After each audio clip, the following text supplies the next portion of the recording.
Comment se vendre en tant que graphiste freelance et ne plus ressentir le syndrome de l'imposteur? Bienvenue dans cette nouvelle vidéo. C'est vraiment une question que beaucoup de personnes me posent. On est très nombreux à finalement avoir peur de se vendre et il y a une sorte de blocage chez le graphiste qui fait qu'on a l'impression de devoir aller démarcher, de devoir courir après les gens, alors qu'en fait il ne s'agit pas du tout de ça. Et c'est ce qu'on va voir dans cette vidéo. Donc 5 conseils pour savoir comment se vendre entre guillemets en tant que graphiste freelance.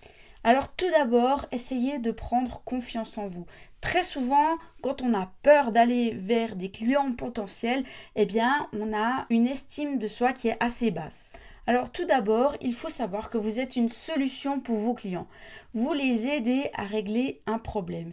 Et dans ce cas-là, quand on imagine ce genre de situation, eh bien, on n'a plus l'impression en fait de devoir se vendre. En fait, on devient une aide pour les gens. Si vous avez par exemple un entrepreneur qui a besoin d'un logo, eh bien, vous serez une solution pour lui. Pourquoi? Parce que vous allez lui faire gagner du temps, parce que vous allez pouvoir mettre en avant l'image de son entreprise, vous êtes professionnel spécialisé dans ce domaine et du coup vous serez une aide et cet entrepreneur sera finalement très content de faire appel à vos services. Et de ce point de vue-là, il n'y a plus cette peur, il n'y a plus ce blocage où c'est qu'on se dit « Ah, je dois me mettre en avant, je dois absolument vendre mes services ». Donc essayez de changer cette mentalité et ça va vous aider à prendre confiance en vous.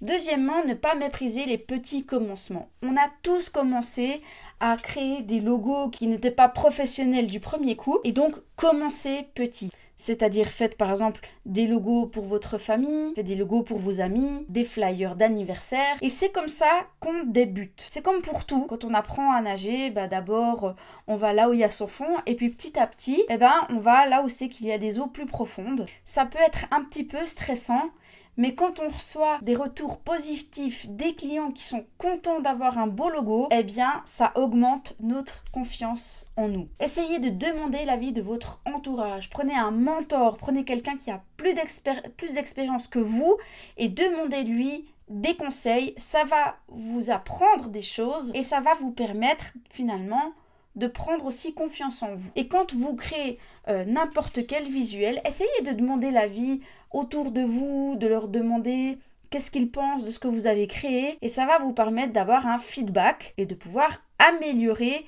vos compétences. Suivez des formations, apprenez des techniques, personne n'est arrivé. Même moi, j'achète encore des formations en ligne, des formations en présentiel parce qu'on n'arrête pas d'apprendre.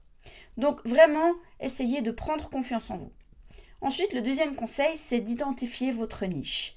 On peut être un graphiste qui fait des logos, des flyers, des sites internet, des illustrations, mais dans un premier temps, c'est bien de se spécialiser. Donc, qu'est-ce qui vous passionne le plus en tant que graphiste? Est-ce que c'est la conception de logos, d'illustrations, de sites web ou d'autres choses?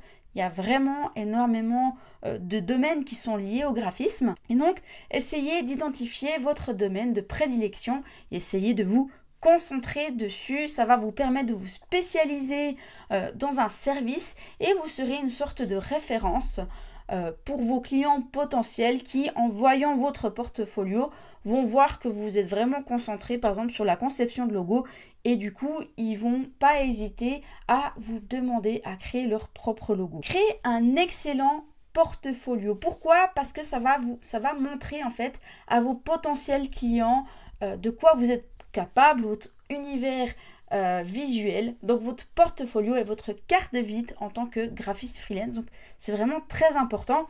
Assurez-vous qu'il est à la hauteur en y incluant vos meilleurs travaux. Vraiment, vos travaux doivent être de qualité, donc essayez de le mettre à jour.